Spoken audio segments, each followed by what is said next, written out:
Adieu cette équipe. Bon les gars, je viens de finir de tondre mon terrain. Du coup j'ai pris mon petit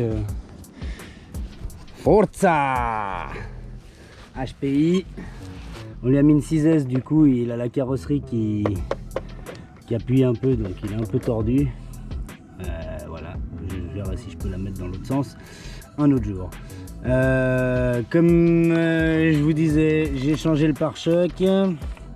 J'ai fait la modif avec les deux petites vis que le gars qui me l'a vendu, il avait mis des têtes rondes qui dépassaient de ouf et j'en ai pété une et ça a arraché tout le bulkhead. Du coup j'ai changé tout le bulkhead avant.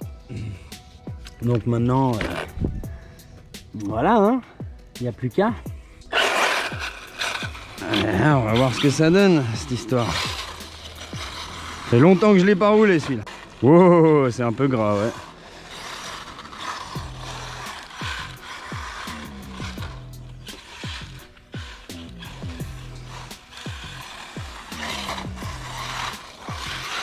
Ah, les cailloux, c'est clair que c'est pas les grosses.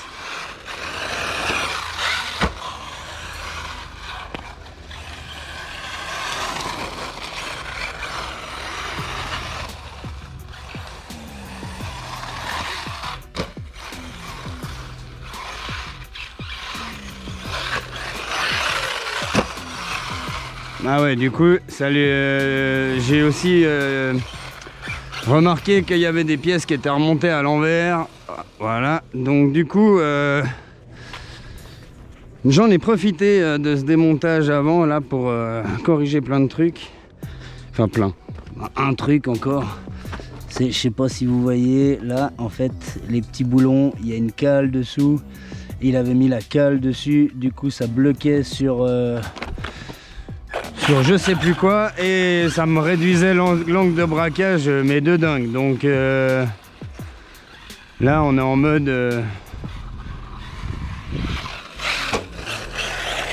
mode braquage à donf et c'est vrai que ça change beaucoup. Peut-être que je dual rate tout ça, mais c'est de nouveau un kiff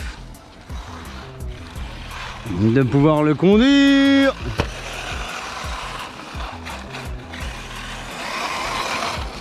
Wouhou!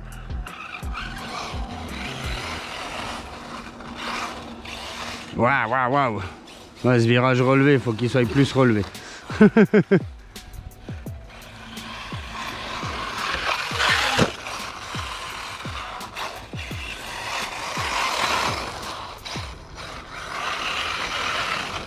Ah oui, et puis si quelqu'un connaît ce véhicule dans mes viewers ou mes abonnés, bon, avec 130 abonnés, même pas, je pense pas que c'est vous qui allez me donner la soluce, mais on sait jamais. Donc, ce Forza HPI, moteur d'origine, vario d'origine, et il arrête pas de me faire des bips. En fait, tout le long que tu roules, j'ai pas calculé, mais genre toutes les 20 secondes, 30 secondes, je sais pas, un truc assez quand même écarté, hein. Et il fait bip. Bip. Alors, j'ai pas encore trouvé d'où ça venait, j'ai pas trouvé sur internet d'explication. J'ai encore rien posté sur Reddit, mais ça va venir, et si quelqu'un a la soluce, ça m'arrange. Parce que, est-ce que c'est inquiétant? Est-ce que c'est pas inquiétant? Est-ce que il est en train de me dire tout va cramer dans 2 secondes? Ou est-ce qu'il est en train de me dire je suis content, je fonctionne? Ça, je sais pas. Vu que c'est quand même un modèle assez vieux. Je crois qu'il a 11 ans, un truc comme ça. Et plus fabriqué par HPI. Donc du coup ah, j'avais oublié comme c'était bien. Mais ouais, du coup, s'il y a quelqu'un qui a la solution, avec plaisir les gars. Ou les filles, hein, pardon, je dis tout le temps les gars, mais je kiffe trop les pilotes. homme ou femme. Pas de sexisme sur ma chaîne, même si je dis tout le temps les gars. Donc ce petit bolide là, il est en 6S, inutile sur le terrain, mais ça a de la reprise, ça corrige l'assiette, c'est pas mal. Et sinon il roule très très bien en 4S. Ouh. Là je crois que la prochaine urgence ça va être de lui racheter des... Aïe, des pneus. Ok, alors là j'ai pas compris la tricks. Mais ouais, des pneus là, ils sont morts ceux-là, c'est un truc de fou. Pas mort.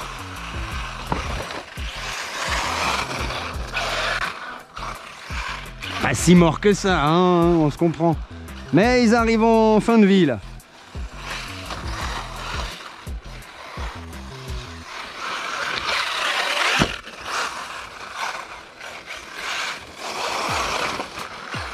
Ah, c'est un kiff ce buggy d'empêche.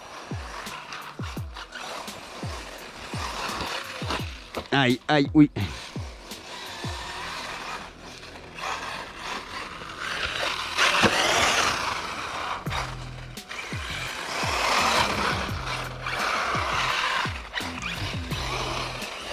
Là, c'est juste un peu gras, du coup, il y a 2-3 endroits où ça glisse, oui. Aïe, aïe, ah. Ah, j'aime pas quand ça chute comme ça, là, sur le côté.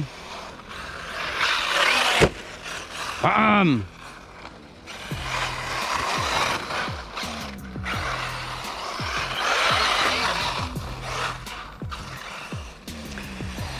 Et ouais, prochaine étape, bah lui c'est de lui faire un service quoi, parce que en fait on me l'a filé, enfin on me l'a vendu, je l'ai réparé. Et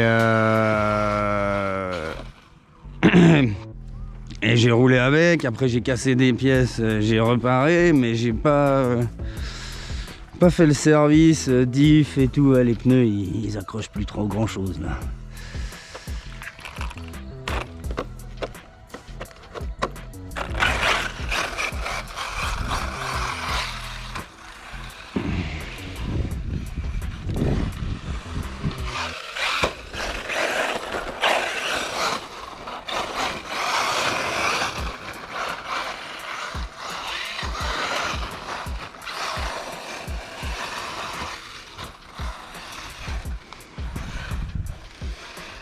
Et voilà, on a gentiment le soleil, aïe, le soleil qui se couche.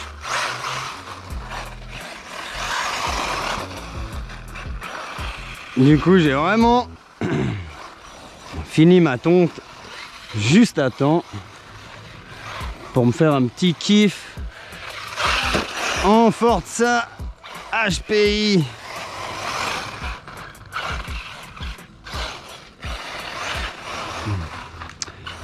Et là, je suis en train de... Alors, je n'ai pas fait de vidéo de démontage. Mais je suis en train de...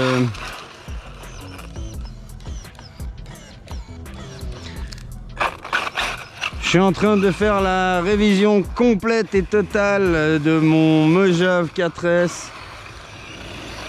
Qui est, il faut le dire, une bête. Une bête. Si vous regardez mes vidéos, du coup je mettrai un lien sur la vidéo où je tape les bacs à Gex avec le Mojave, et du coup je lui ai envoyé vraiment beaucoup de sessions comme ça. En fait j'ai pas toujours tout filmé, mais pas mal de sessions où je lui en ai mis plein la gueule. Et l'autre jour je disais encore à mon pote que entre tous ça devait être, je pense, mon véhicule préféré. Alors maintenant il y a le Kraton, mais le Kraton il a trop de problèmes. Et du coup niveau fiabilité, plaisir de conduite, le Mojave 4S de chez Arrma c'est une dinguerie. Ils ont vraiment réussi un véhicule, à part peut-être les suspects qu'il faut, à mon goût, un peu durcir et raffermir. Bien que l'expérience de conduite sortie de boîte, elle est parfaite. Mais après, dès que tu commences à taper un peu des kicks et tout, ça tape tout le temps le châssis, ça tape tout le temps partout. Donc du coup, un peu durcir les ressorts. Moi, j'ai mis des ressorts de Kagama sur les conseils de notre ami Mani. Et c'est parfait. Et là, je vais durcir les huiles. Je crois que d'origine c'est du 300 CST et là on va mettre le double, on va mettre du 600, on va voir ce que ça fait. Et donc ouais, je disais c'est incroyable, là je fais j'ai le démontage complet, hein. Moindre vis, je démonte tout. Et les diffs, incroyable. Alors je sais, normalement on doit faire un peu plus régulièrement. Mais d'habitude je le fais, mais sur ce véhicule, comme tout allait toujours bien, eh ben j'ai jamais fait l'entretien des diffs. Eh ben figurez-vous qu'ils sont nickel. Il n'y a que le diff central où le silicone il était vraiment noir et ça sentait pas super bon. Mais alors, au-delà de ça, nickel. Je vous dis les gars, fiabilité. Tu changes l'arbre de transmission centrale parce que la merde en plastique, t'as un caillou qui se fout dedans, ils font et c'est fini. Mais à part ça, j'ai rien changé. Là, je vais aussi lui changer la direction parce qu'il y a quand même un peu de jeu qui se forme avec le temps assez facile. Du coup, je vais voir si avec des biellettes métal, c'est pas plus, c'est mieux. Et wow. Et voilà, on va expérimenter tout ça prochainement. Je devrais recevoir les pièces assez vite. Et ouais, du coup, je vous dis, une machine super fiable. Méga fiable.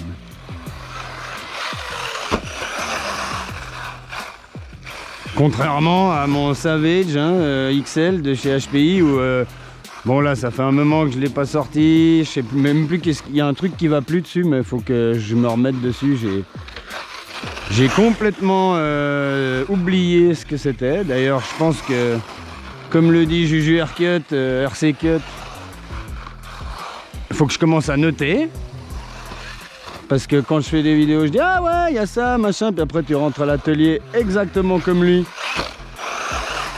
Et tu fais autre chose, une autre vidéo, réparer une autre voiture. Et tu as complètement zappé ce que c'était qu'il y avait à faire. Bref.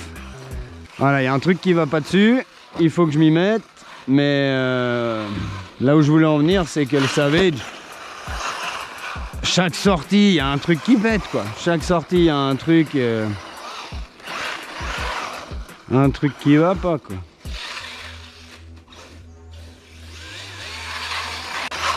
Faut que j'aille voir la direction de ce machin. Tu vois, elle est sur la route. J'ai l'impression qu'il tire à gauche ou à droite. Bon, la route est vraiment pas large. Ouais, fallait que je roule dans le caca.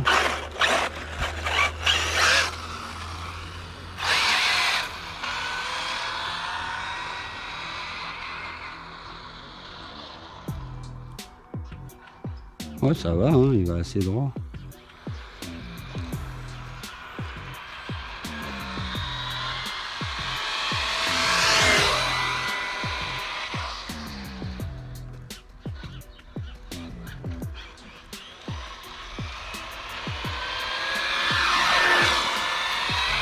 Full gaz. Wouh.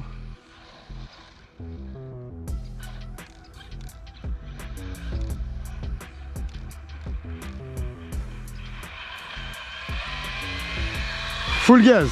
Wouh. On va pas faire trop peur aux chevaux. Bon, bah en soi il roule droit.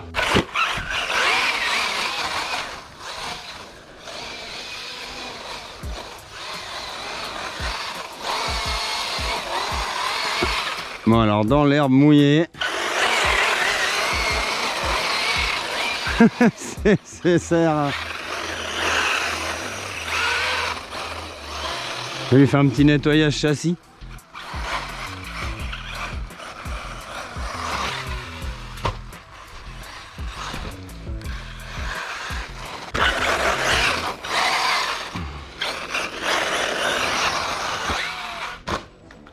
Ouch.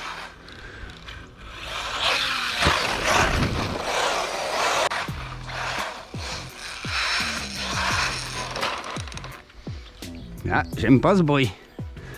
Ah, une branche. Ça va. J'ai eu peur.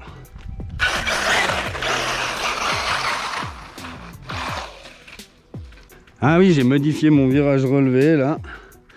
Je l'ai un peu fini pour qu'il soit complet et qu'on essaye d'éviter un peu les barres du wall ride.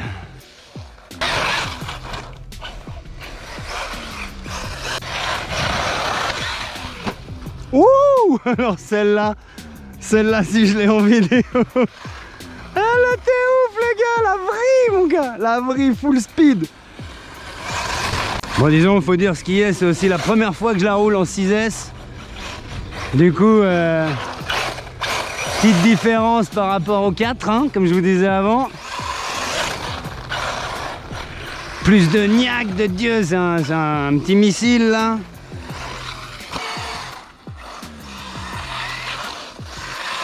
C'est fou comme dans l'herbe, il y a vraiment, on dirait elle est en panne.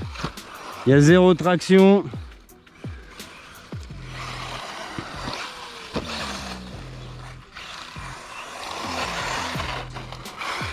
Mais là avec des pneus un peu plus neufs, il y a moyen de bien se faire plaisir avec ce machin.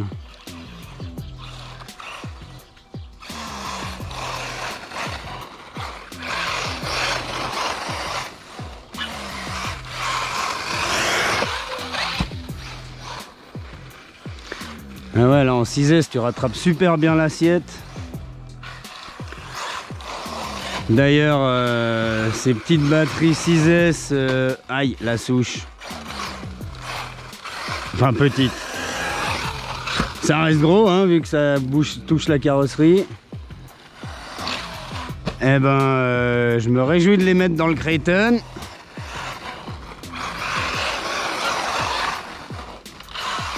Après, c'est vrai que je réfléchissais un peu à l'utilité de s'acheter des 6S. Et en fait, je crois que je vais m'acheter un peu plus de 3S. Parce que si t'as un problème avec une, bah t'en as qu'une à racheter alors qu'une 3S. Alors que là, en fait, si ma 6S elle est bousillée, bah c'est cher une 6S.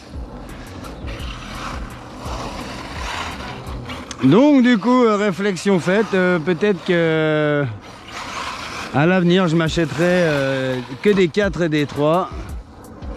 Mais j'avais quand même envie d'avoir une paire de 6S pour pas me faire schmir avec tous les câbles, machin, un petit shunt et puis le tour est joué quoi. En tout cas, je suis impressionné du temps de run là pour l'instant.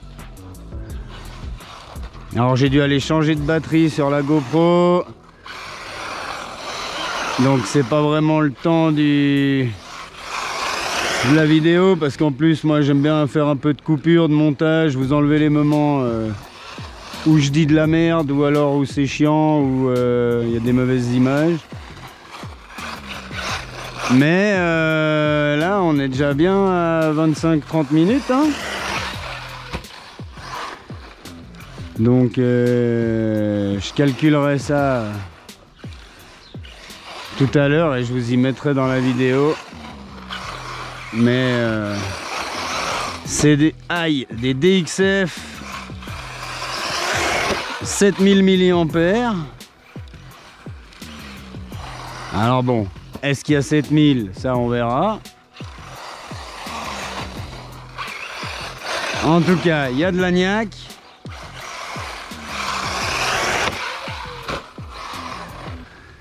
Et vu à chaque fois que je prends un saut, tu tapes le châssis, je me dis vraiment, ces deux petites vis devant qui dépassaient, c'était vraiment ça, la souche, vraiment ça qui foutait la merde, enfin qui a tout pété quoi.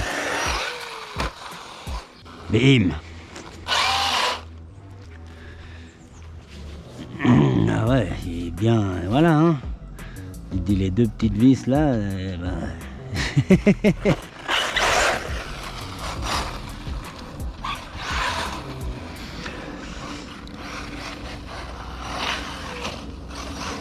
Voilà, on a fraisé le châssis pour que des têtes fraisées puissent être noyées. Et c'est parfait. Des vis un peu plus longues que j'ai coupées. Comme ça, elles dépassent un peu. Au cas où ça pète. Et ben, j'ai un petit bout qui dépasse pour enlever la vis pétée. Aïe, aïe. Ah, ça, l'aileron, il aime pas. Ah, l'aileron, il aime pas du tout. D'ailleurs, en parlant d'aileron, j'ai perdu une vis de l'aileron du Muger, du Triton.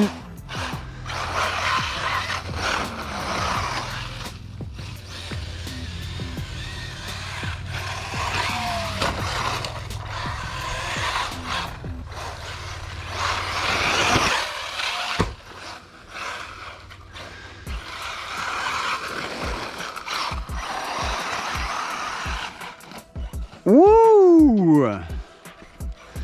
Ça, c'était un beau tonneau.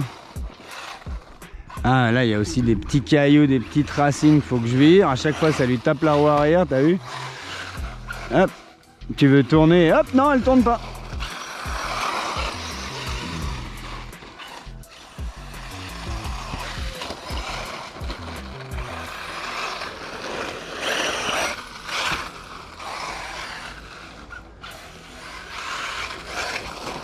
Allez,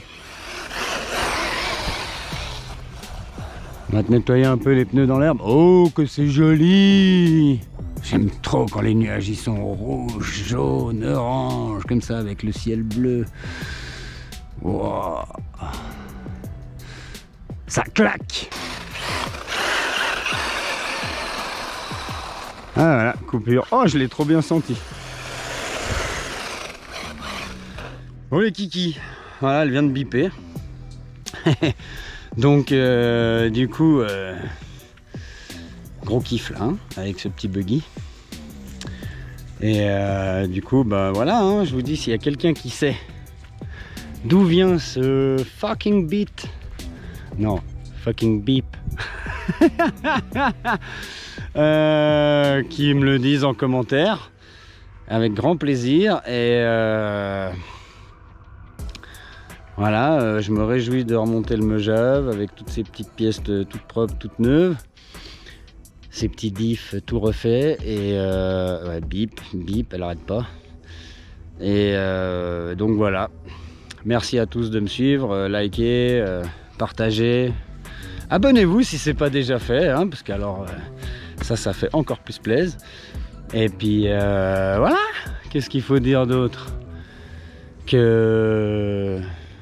Ah bah oui, bah kiffer quoi, hein les gars, y a rien d'autre à faire, kiffer la life, kiffer la RC. Yeah, see you next time.